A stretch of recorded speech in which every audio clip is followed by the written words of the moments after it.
Now, brothers, in closing, I want you to take this pledge. When I say I want you to say I, and I'll say your name.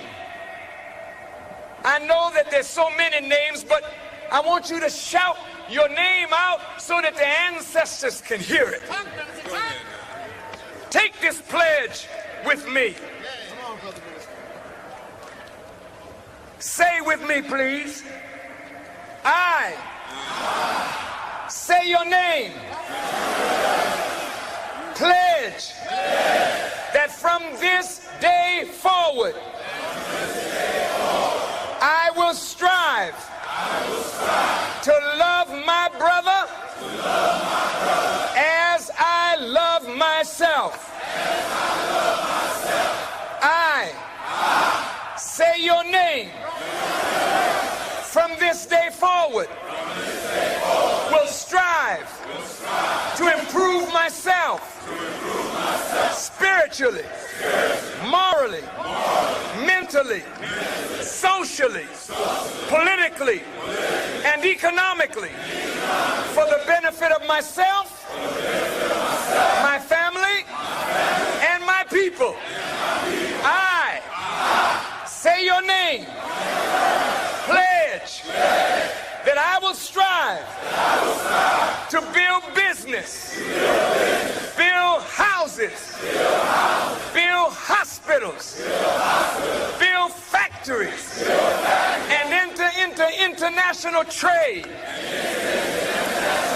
for the good of myself, my family, and my people. I say your name. Pledge that from this day forward, I will never raise my hand with a knife or a gun to beat, cut, or shoot any member of my family or any human being except in self-defense. I say your name. Pledge from this day forward, I will never abuse my wife by striking her, disrespecting her, for she is the mother of my children and the producer of my future. I say your name. Pledge that from this day forward, I will never engage in the abuse of children, little boys or little girls, for sexual gratification. But I will let them grow in peace to be strong men and women for the future of our people. I say your name. Will never again use the B word to describe any female, but particularly my own black sister. I say your name. Pledge from this day forward that I will not poison my body with drugs or that which is destructive to my health and my well-being. I say your name. Pledge from this day forward, I will support black newspapers, black radio, black television. I will support black artists who clean up their acts to show respect for themselves and respect for their people and respect for the ears of the human family.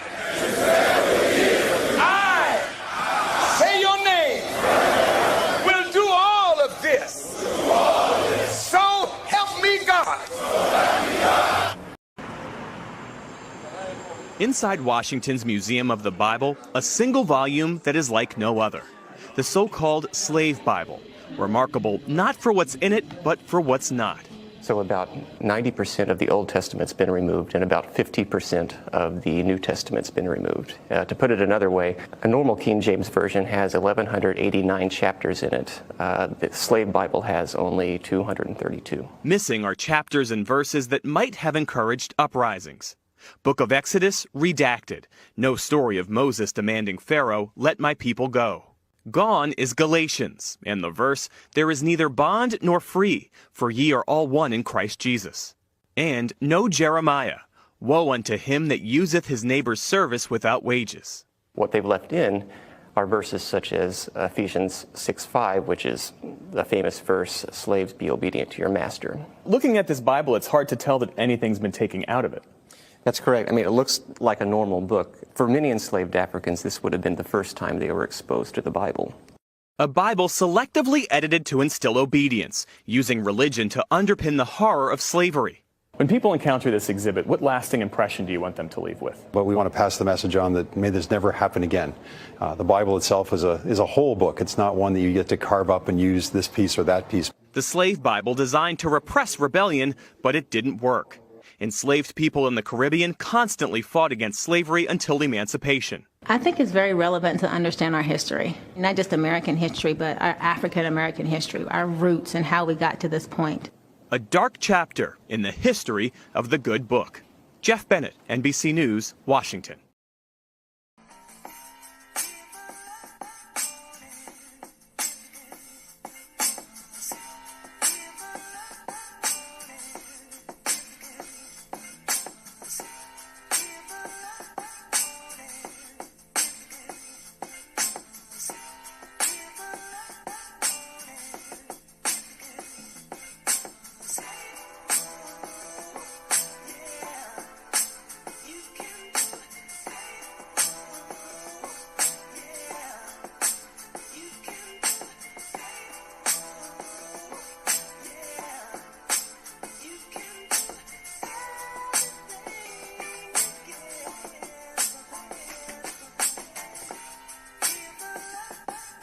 Well, good evening, and welcome to Spiritual Studies with Alonzo Richard Fleming.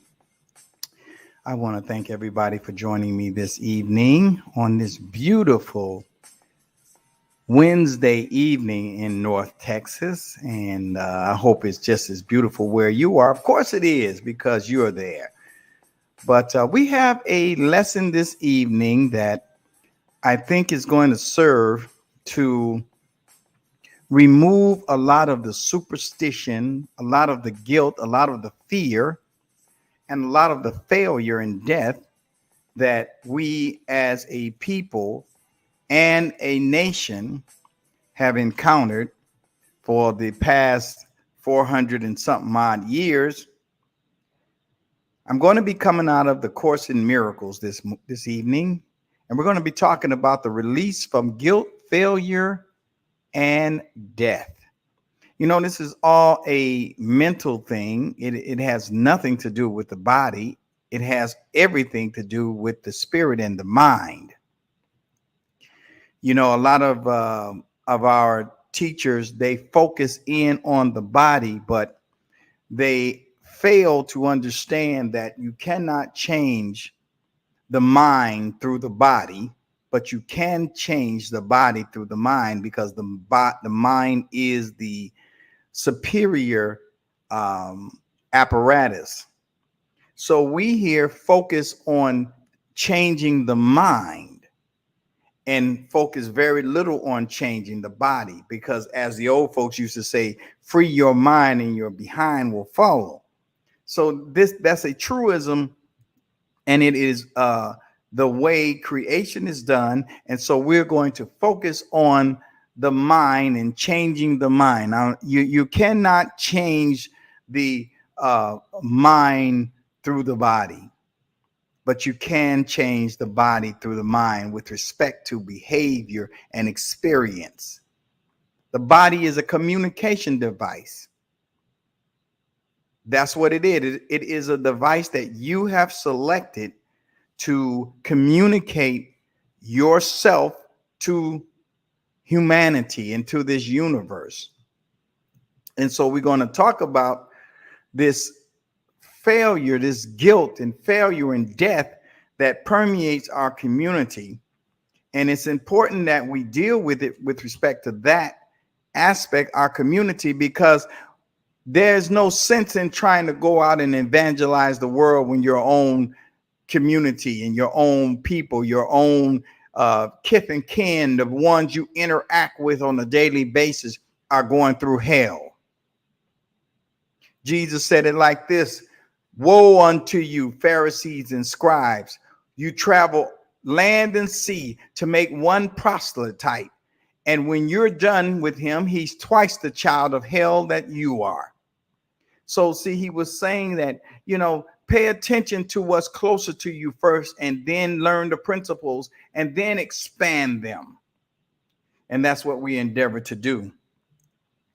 Brothers and sisters, when you see a people perishing, and perishing does not necessarily mean, or is not necessarily exclusive to dying, as we call dying, but it has to do with the experience that you are having in life. When you see a people perish, you can bet that knowledge is missing from among that people. When you see a people consistently exploited, consistently brutalized, consistently taken advantage of, and no matter what occurs, they continue to do the same thing. They continue to conduct themselves with the same thinking that they were thinking before, you know that knowledge is missing.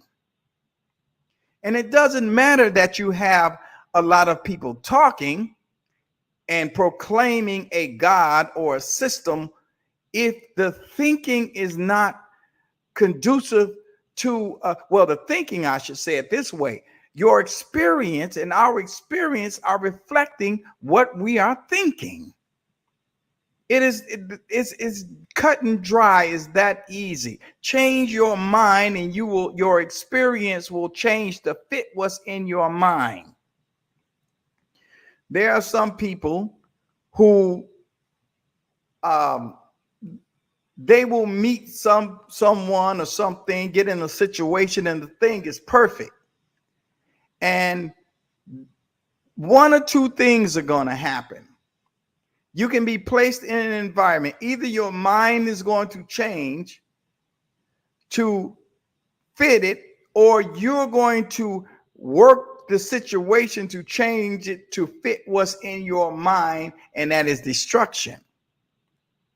And so the black man and woman have never been told the truth. Not one thing that floats around in our thinking with respect to our living is true.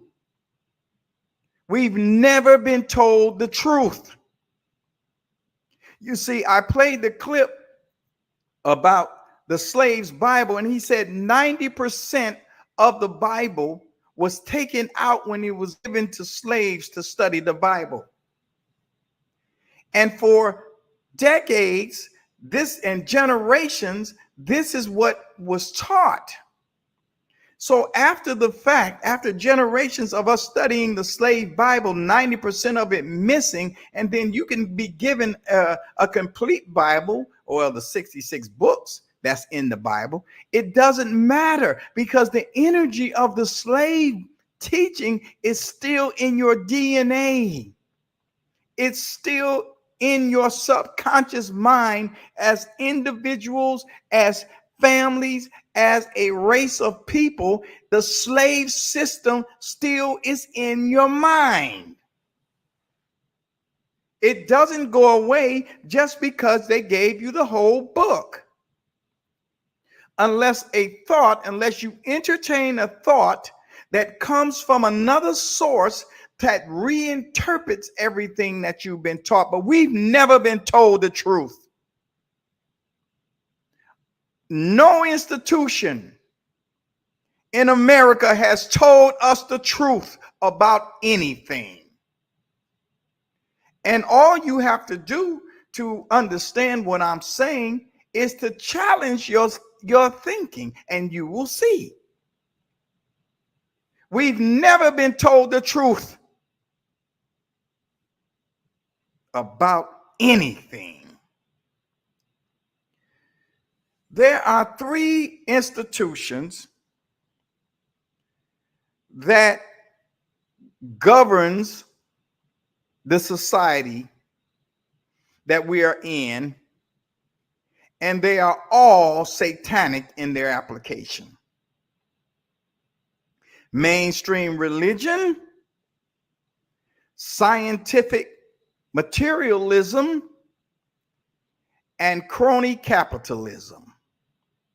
Mainstream religion, scientific materialism, and capitalism. And these things are there. Well, let me elaborate on them generally speaking, and then we'll get into the lesson more, drill down on main points. Religion strips you of your divinity or access to your divinity by ripping God outside of you and placing God in an external being that you must worship. See, mainstream religion strips God out of you and causes you to think that there is an outside of you and that God is outside of you, and worshiping God is what you must do. It strips you of your purpose. Mainstream religion does to you, black man and woman, by making your life about serving that God. See, God's supposed to serve you, and you serve one another. God serves you, and you serve one another. In the Bible, Jesus talked about it. He was washing his disciples' feet, and he took the opportunity to teach them the nature and character of God. He said, now look, y'all call me the Lord. This is what you all are calling me. But I'm here washing your feet. So if I, as the Lord, are washing your feet, then this is how you serve God, by washing each other and loving each other and treating each other right. By this shall all men know that you are my disciple, not because you've been baptized in some H2O, not because you've been speaking in tongues, not because you read the Bible, not because you don't commit adultery, don't smoke, don't do this, don't do that, or do this or do that. This is how you will know, how everybody will know that you are a follower of Jesus. Love one towards another. It is the only commandment. He said, a new commandment I give to you, that you love one another. This is the proof. And the love is inside of you. But religion, mainstream religion, because you are being taught to serve God and worship God and give God money, but he never comes around with the plate and collects the money. You think God has been outside of you. So you see this idea. And religion strips you of your own divinity, which God has given to you. Mainstream religion. Making your life about serving God, but you hate your brother.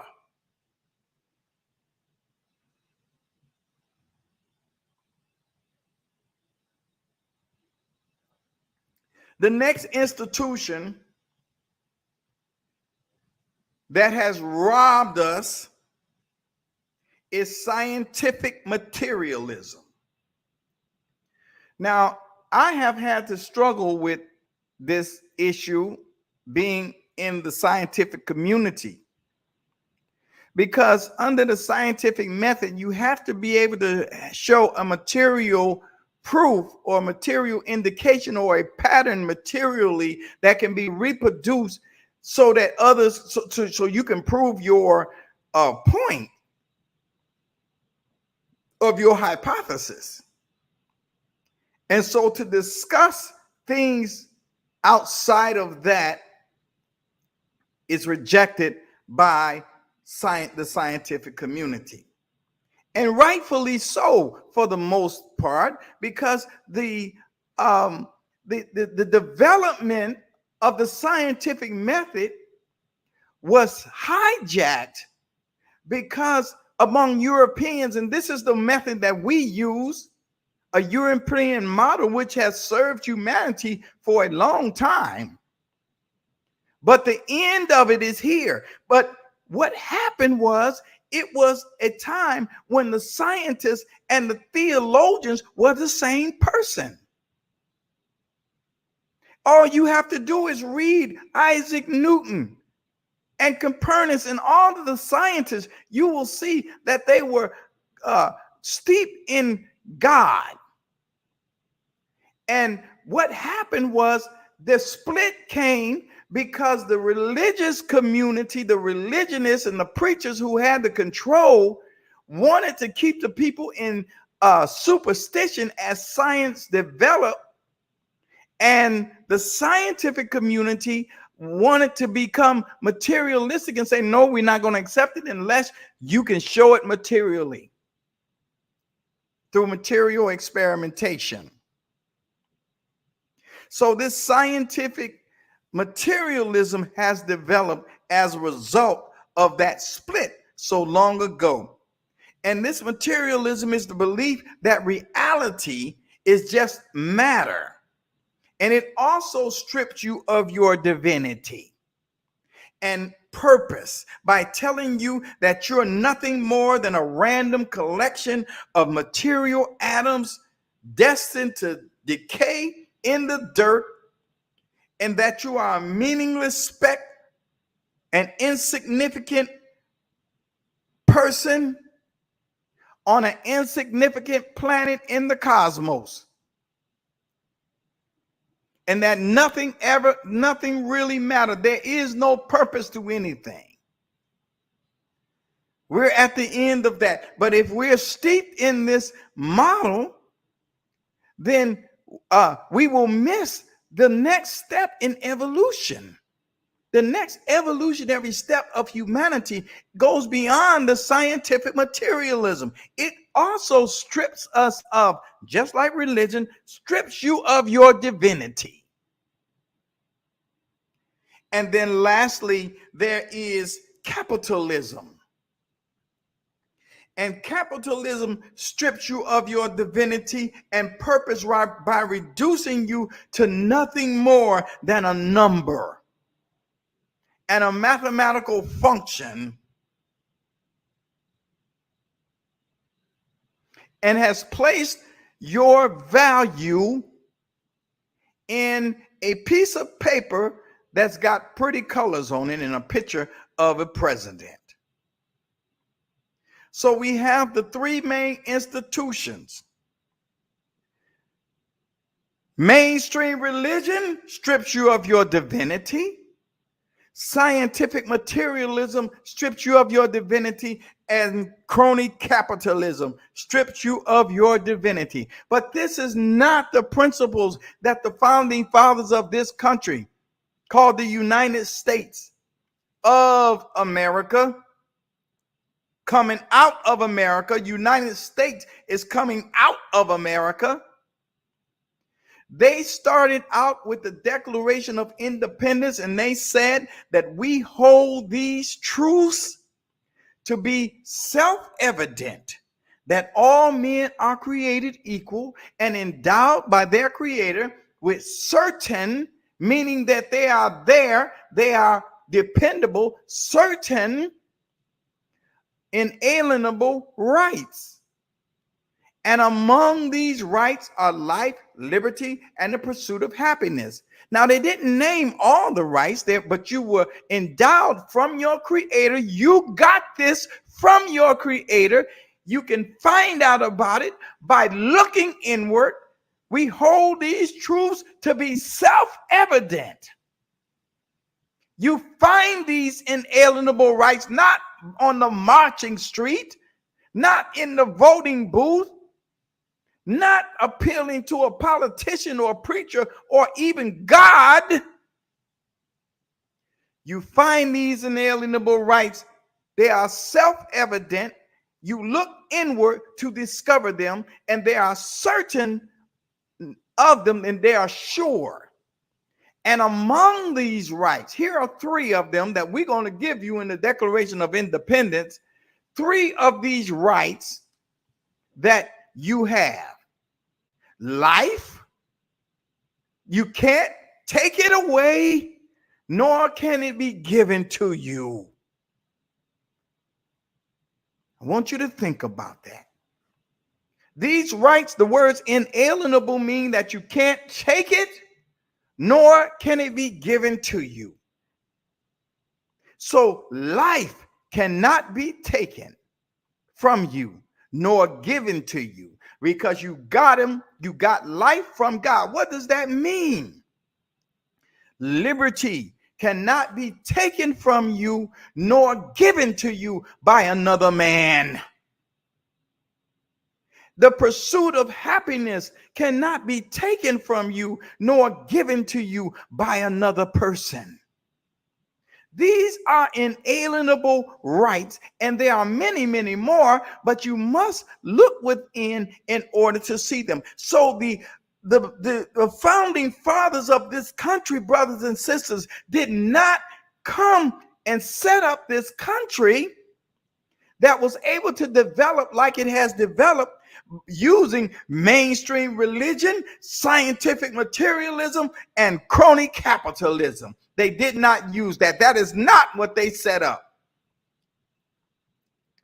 And some may say, well, they were slave holders and they were this, that, and the other. And this is true.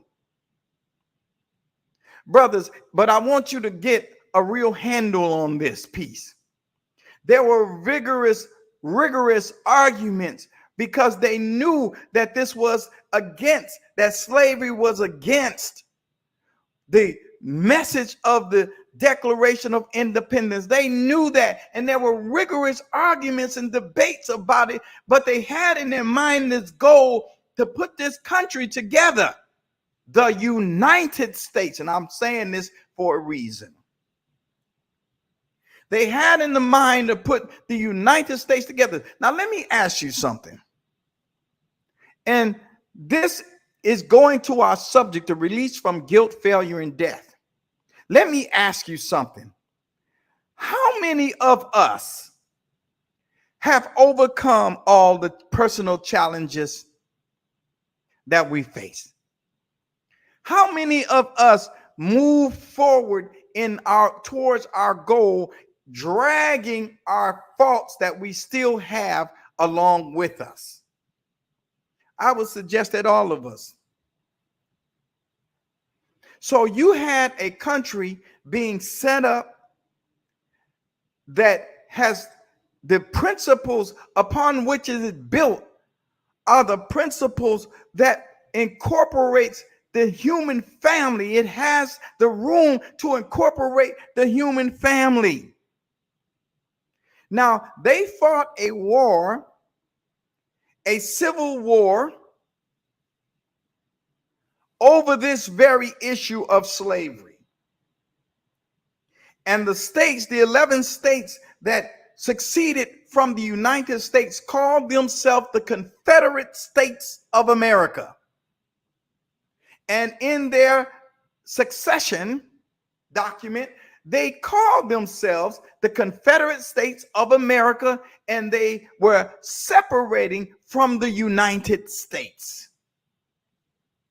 Stay with me here, because I'm getting ready to tie it to what you see going on in the country right now.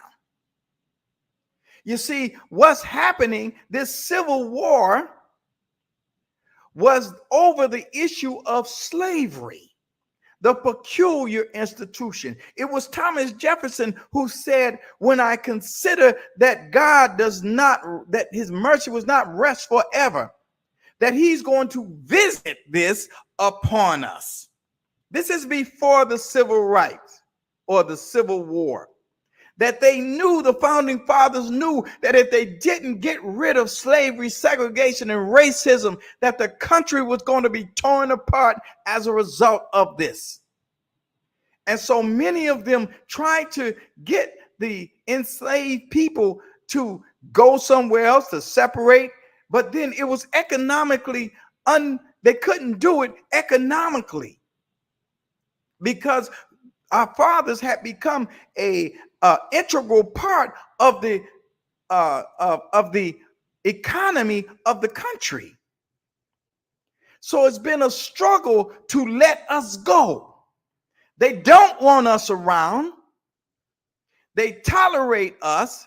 And now let me tell you who it is that is tolerating us.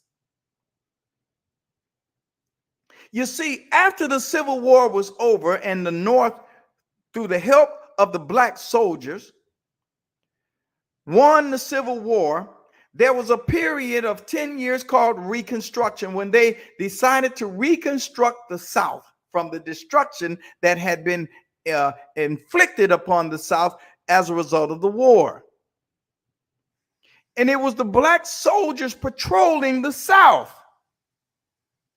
The same black soldiers who were once slaves were now sitting on horses with guns and keeping them white men in check in the South.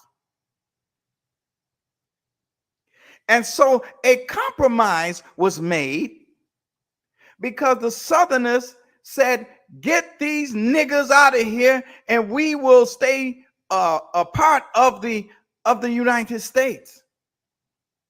And so the black man was sold out after the Civil War. And he was taken out of the South. His guns was taken away. And that is when you had Jim Crow, Ku Klux Klan, and the Southern Confederacy still rise back up, but they rose up under the United States. They said, we still gonna be part of the country, but we're gonna be as racist as hell. And so the North and the liberals and the moderates, just because they didn't want to keep killing their brothers and they was tired of war, they tolerated this for over 100 years. And the Confederacy grew and grew and grew. And they tried to suppress it, but they wouldn't take the steps, the necessary steps to crush the Confederacy. And so here we are now in 2023, and the Confederacy is at your front door.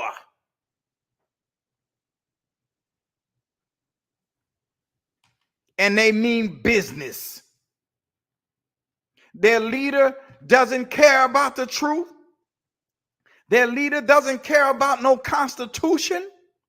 Their leader cares nothing about anything that has to do with keeping the country, the United States, intact as it is. The Confederacy is at your front door.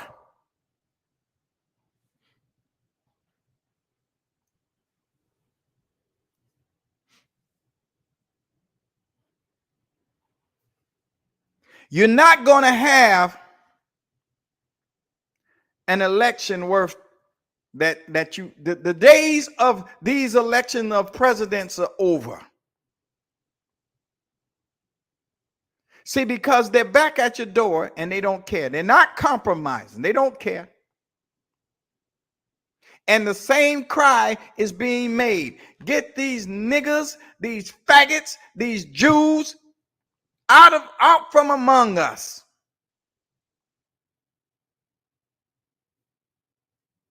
This is their cry. I'm using the language to give you a real bird's eye view of what the situation is.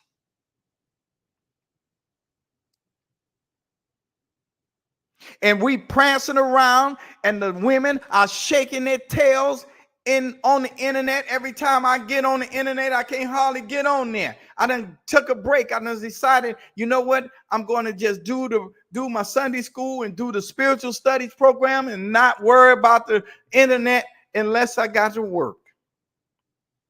Because every time I get on the social media, all I see is black women shaking their asses in front of the camera. Black men dragging their asses in front of the camera.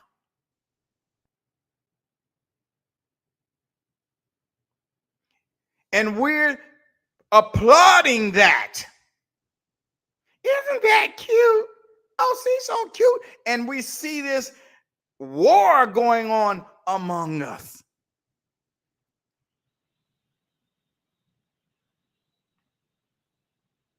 So a mind has to come from another source in order to help us to make the adjustment mentally so that we can see clear and be ready to steer our way towards the next step of evolution that we are taking as a humanity.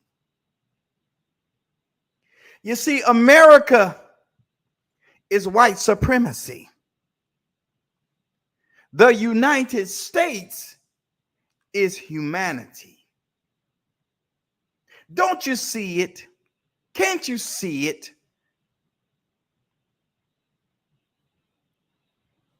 So what are we going to do?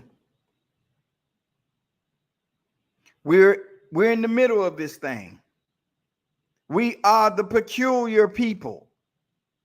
We are the ones who look like what's described in the book of Jeremiah, I believe, chapter 48 or whatever that chapter is, that talks about the blessings and the cursings as a result of obedience versus disobedience. And the disobedience, brothers and sisters, is the disobedience of thought. We've been bamboozled, and our thinking has to be adjusted. Because it doesn't matter what we do. If you notice, we still are saturated in guilt.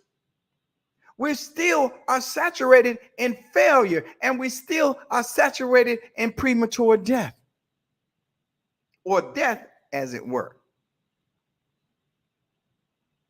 So how can we be released from this? It was the Apostle Paul in the book of Romans, after he contemplated all of this, he said, "O wretched man that I am, who shall deliver me from this body of death?" We need to challenge every thought.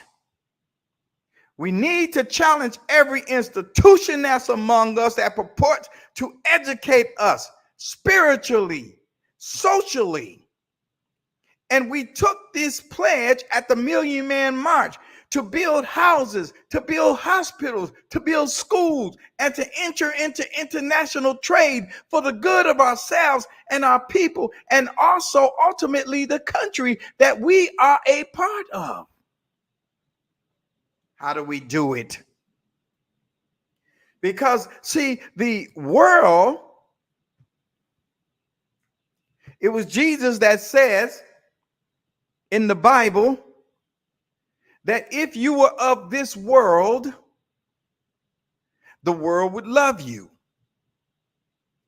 But the world loves his own. It didn't say its own. Jesus said the world loves his own, personal pronoun. His own. Speaking of the world in terms of a person.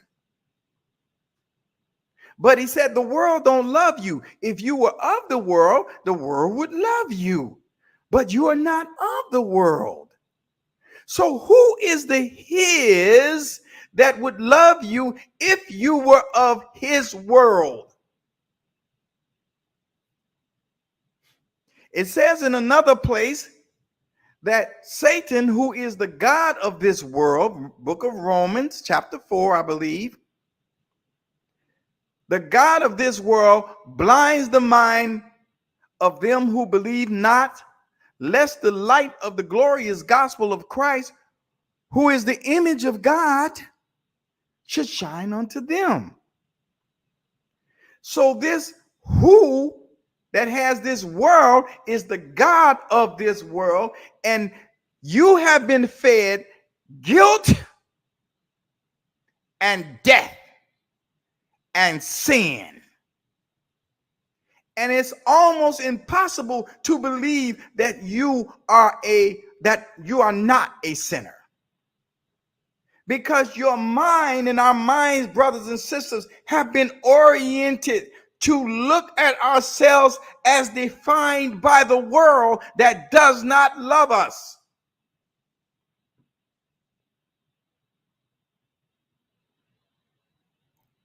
This is our definition of ourselves. And so, as a result of you not believing who you really are, the God of this world rushes in and blinds your mind, so it will never occur to you that you, who are in the image and likeness of God, is the gospel. The good news. The good news, you are the gospel. You are the good news. You are the word of God. But you're being blinded to that fact. And so here I come to talk to you.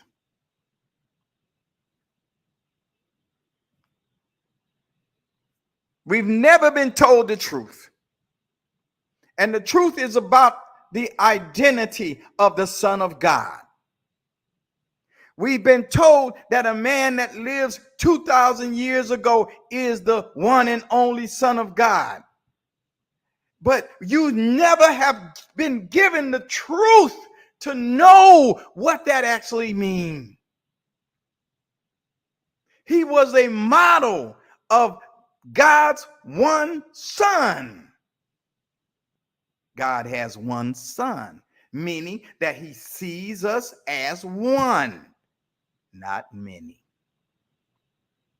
Jesus modeled that.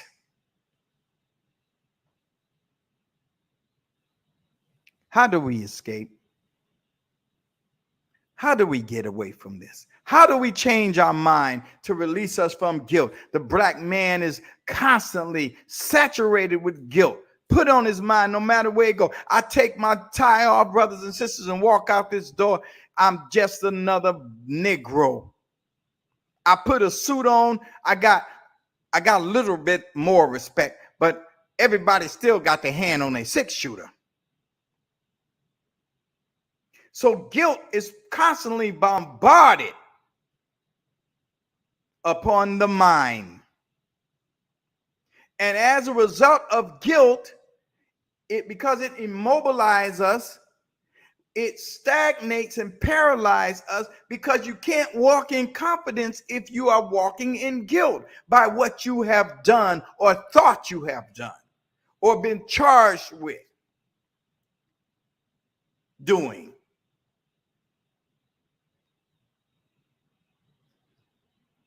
You cannot walk in confidence. I don't care how hard you pray. I don't care how much you fast. I don't care how many times they dunk you in Jesus' name. I don't care how much you speak in other tongues. I don't care how much you read your Bible. I don't care how much you live right. If guilt is at the bottom of your thinking, you have no peace with God. So guilt must be released. And guilt and sin and death are all the same thing. Now, I've been doing this series on the truth, the devil of the Garden of Eden. And I'm not going to go into that this evening, but I want you to tune in so I can explain to you in the Bible who the real devil was in that Garden of Eden story, and you will understand. But let me give you something out of A Course in Miracles. And those of you who are studying A Course in Miracles, is lesson number 134 of your lessons, found on page 248. Let me perceive forgiveness as it is. Now, brothers, even if you're not studying A Course in Miracles, sisters, even if you're not studying A Course in Miracles, listen to this and see if this is not what has been taught to us through religion, what this is saying here. See if it doesn't describe what we've been taught and how we've been saturated in guilt from an early age. And so we need forgiveness. Let's deal with it. Forgiveness is going to release us from guilt, release us from failure that comes from guilt, and release us from death, or the fear of what we think is death. We've never been told the truth.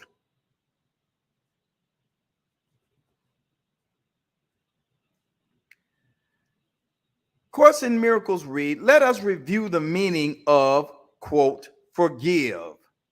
For it is apt to be distorted and to be perceived as something that entails an unfair sacrifice of righteous wrath, a gift unjustified and undeserved, and a complete denial of the truth.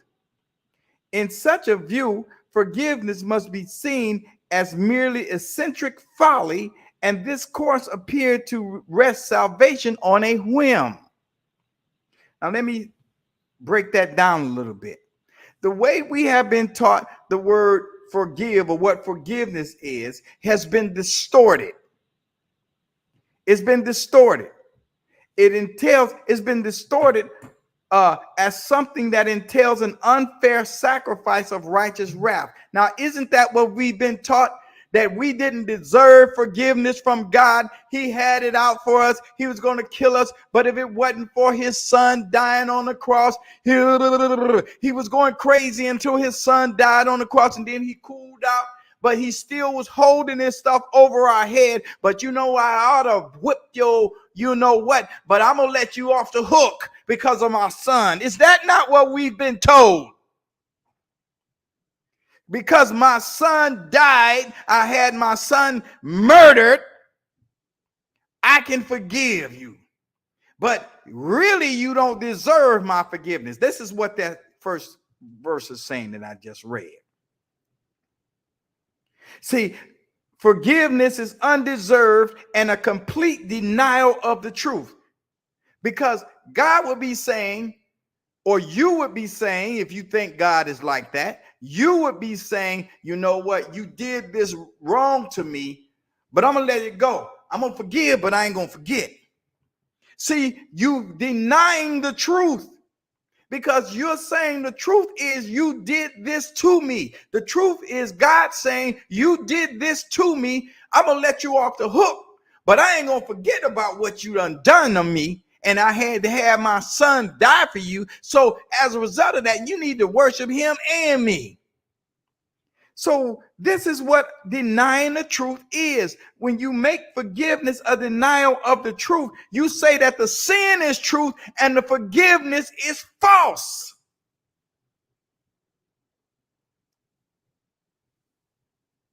And forgiveness is resting on a whim in that case. This twisted view of what forgiveness means is easily corrected when you can accept the fact that pardon is not asked for what is true. You don't have to ask pardon for what is true. Let me continue to read this so you can catch it. It must be limited to what is false. Forgiveness must be limited to what is false. And here's why. It is irrelevant to everything except illusions. Truth is God's creation. And what pardon, and to pardon that is meaningless. Truth is God's creation. You are truth. You are real. To pardon you is meaningless because you cannot pardon or forgive the truth. But we've been taught that sin is real and you are not. All truth belongs to him. Him is God. Reflects his laws and radiates his love. Does this need pardon? How can you forgive the sinless and eternally benign? How can you forgive the sinless? See, if you don't know that you are sinless, then you think that you need forgiveness. Oh my God. Some of y'all falling out. Don't worry about it. I'm going to raise you back up. The major difficulty that you find in genuine forgiveness on your part is that you still believe you must forgive the truth. See, again, using this example, someone does something to you and you say, yes, this is true. He did this and it offended me and I'm going to forgive the truth. But wait a minute, God's creation is truth. How can you forgive God's creation? How can you forgive truth? The only thing that forgiveness is useful for is forgiving illusions, something that really didn't happen. You don't understand it, brothers and sisters, because we've never been told the truth. It makes no sense because we've never been told the truth and we've been kept away from the tree of life, and the tree of life is knowledge. Lest they reach and put forth their hand to the tree of life and live forever. Or in other words, realize their divinity. Let us kick them out of this garden and keep them away from the tree of life. But you still gonna work as a slave. You just not gonna work in my garden. He just changed plantations. Because you think, well, let me read. You conceive of pardon as a vain attempt to look past what is there, to overlook the truth in an unfounded effort to deceive yourself by making an illusion true. So in other words, we look at something and we say, well, wait a minute, it's hard for me to do this because that's true. So I got to forgive the truth. You can't do that because you are truth. How are you going to forgive the truth? You're truth. So there's got to be another meaning that comes with what happens when you get offended or something is done to you. A side note on this, when the children of Israel was about to be taken out of slavery and made free, the first thing Moses had to do is to get them to learn how to get along with one another and how to treat each other. Because if you're a slave on this side of the Jordan, you're going to be a slave on the other side of the Jordan. So the first thing he had to do was teach them how to treat each other and how to think about each other. And so you read in the story, he's walking among them and he sees these two guys fighting, and he said to the one who had done the wrong, why is it that you fighting on your brother? And he said, who made you judge over us? Are you gonna kill one of us like you killed that Egyptian? See, they were all twisted up in their mind. And God told Moses to tell them, because Moses said, when I tell them that you sent me, they're gonna ask, who are you? Because they had the gods of the Egyptians. They had the churches everywhere. That was the Egyptians. It was given to them by the Egyptians. They had the Egyptians' religion. And so God told Moses to tell the children of Israel, I am the God of your fathers.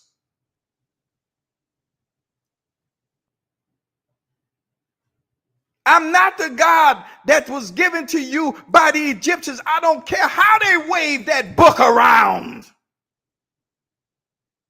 I am the God of your fathers. And I have come to rescue you from the house of bondage. And I'm not going to use the God of the Egyptians to do it. I am the God of your fathers, whom you do not know.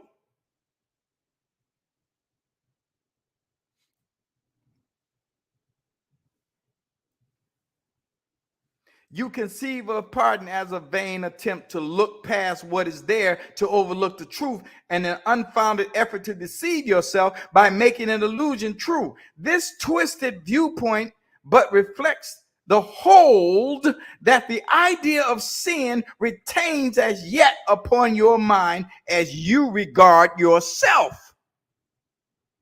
It's a reflection of how you think about yourself, how you think about your brother, and you see the sin inside of you, and you can't forgive it, and therefore you trying. So when you see the sin in your brother, it's hard to forgive it, to let it go, because it's nothing but an illusion. And I know it is hard for us to hear that. Because you think your sins are real, you look on pardon as deception. See, you look on pardon as deception because you say the sin is real. So you're deceiving yourself or tricking yourself into believing that you have forgiven something that is true. Impossible. For it is impossible to think of sin as true and not believe forgiveness is a lie. Thus is forgiveness really but a sin, like all the rest. It says the truth is false. So you saying the offense is real and it's true. And forgiveness really is but a sin. And smiles on the corrupt as if they were as blameless as the grass, as white as snow. It is right to plainly wrong. It is right, the plainly wrong, the loathsome as good. Is deception. You can't do it. That can't happen. That's why we have had a hard time forgiving ourselves, forgiving one another. We don't work together. We don't like each other. And you all know it's true. I ain't going to no black man to do no business because black man is this. I don't want no black woman. I don't want no black man, black this, that, and the other. Because of the sin that you say is true about each other. We need a new definition, a new way to look at what forgiveness is. Now, let me say something here. Going back to the idea of the cross to help you to understand something that's very, very important about forgiveness. Ask yourself this question. Does God have to repent for what he made? If God is true, does he have to repent for what he made? Then how can he say to that which he has made, something is wrong with you but not me? Because you made me. See, the pot can't, the kettle will have it go. The pot can't say to the potter, why have you made me this way? He can't question, the pot can't question the potter. Why have you made me this way? But on the same note, the potter cannot say to the pot, why are you that way? See, it's a two-way thing here. The pot can't accuse the potter, and the potter can't accuse the pot, because the pot was made by the potter. So he can't turn around like in astonishment and like, what the who? He's surprised by what he made. So you got to ask yourself the question, who was that talking when he said it repented God that he had made man? Who is that talking for real? In the story of Noah, it repented the Lord that he had made man. God is purported to be repenting for making man. And he goes about and destroys everybody but some people that he says righteous, but they then reproduce the same man that he destroyed. Something's wrong with that definition. I'm going to say this and I'll be out of here in a few minutes.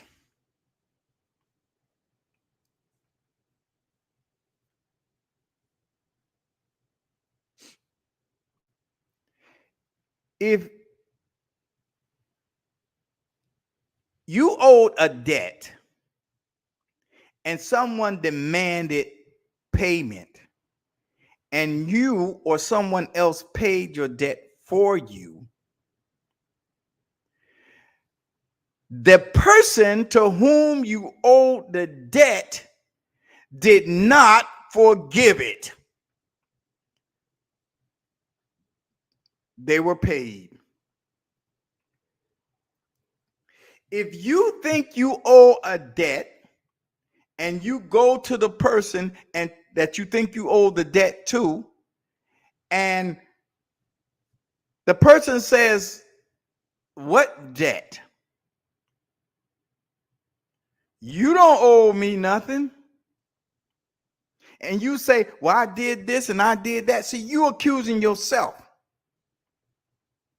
I did this, I'm just nobody. How did you come to that conclusion that you were nobody? Jesus asked the question of the preachers, which one of you are going to convince me of sin? Which one of y'all are going to tell me I'm a sinner? This was during the story of the lady caught in adultery, which they had brought to church to kill her and Jesus in the church that they brought her to. If you think you owe a debt and you go to the person and say, "Well," and the person said, "What debt? You don't owe no debt." Or what if the person said that you did this action and but he knows that it really is an illusion because you really have no power to do anything against him? He is forgiving you because you don't realize that you can't do anything to this person to offend him because you have no power to do that. That's forgiveness. You do not have, brothers and sisters, power or will against God. You do not have that. You've been told that there's a will that you have and a will that God has, but it's not true. There is no will but God's. So you ask the question, well, what did Jesus mean when he was in the garden? He even says, "Not my will, but thy will," when he was asking that this cup be removed from him. Being tempted to think that he had a separate will from God's. And he was reinforcing the reality that there is no will other than God. There is no power other than God. If you insist, brother minister, that there is, tell me who got that will. Where is the space that the person can have a will that where God is not? So there's a space. So God's got a will. There's a space. You got a will. There's a space. Who got that?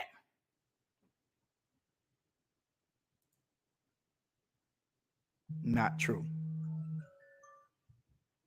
So there is a simple way to find the door to true forgiveness. And once you get released through forgiveness, and see, you're releasing yourself from what is not true anyway.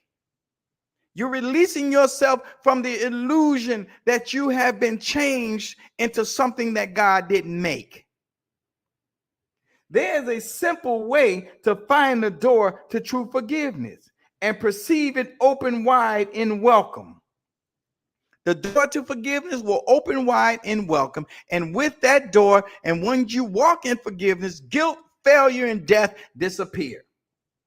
When you feel that you are tempted to accuse someone of sin in any form, do not allow your mind to dwell on what you think he did, for that is self-deception. Ask instead, would I accuse myself of doing this? Thus you will see alternatives for choice in terms that render choosing meaningful, and keep your mind as free of guilt and pain as God himself intended it to be, and as it is in truth. It is but lies that would condemn. Let me just break that down a little bit. Don't dwell on a perceived sin long. You can escape this thing by asking yourself, would I accuse me of doing that? What will happen when you do that? You will allow for a greater mind to come and give you the answer and how you should think and how you should proceed and what you should do. You've been lied to, black man. You don't know your own power, and you don't know the access you have to power, true power. And if you don't believe me, try it. Take something small, something that your spouse may do, something that your whatever, a friend at a store or whatever. Try it and see. Don't dwell on it long. Ask yourself the question. Take something small. Ask yourself the question, would I accuse myself of doing that? By doing this, what happens is you open the portal to a greater mind, an expanded mind, and it allows you to actually access higher faculties and solve the problem rather than wallow in pain. I'm going to cut it off today, right now. But listen, brothers and sisters, join me Sunday, 9:45 Central Time, when we continue with the series, The Real Devil of the Garden of Eden. And I'm out of here.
Feels